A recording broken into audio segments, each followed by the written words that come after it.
As the nation mourns the passing of Dolly Parton, her family is requesting that instead of flowers, people donate to her education initiative called Imagination Library.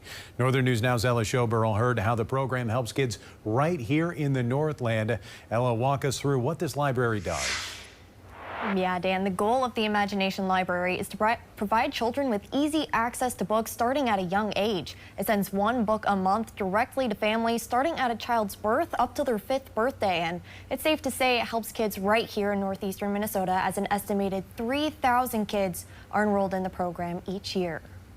United Way of Northeastern Minnesota has been providing the program since 2008, and since then, they say they have delivered 400,000 books to children across the Iron Range, Koochiching County, and Lake of the Woods County. Now, Dolly started Imagination Library in 1995 as a tribute to her father, who didn't know how to read, and she says her goal was to help kids develop a love for reading at a young age without worrying about the cost or accessibility to books. Leaders at United Way of Northeastern Minnesota say the program is especially important in our area because some rural communities struggle with access to reading materials. Getting reading resources into children's homes is the #1 factor in early literacy skill development. It is so important, especially in the rural region that we serve, where some of our communities do not have a library.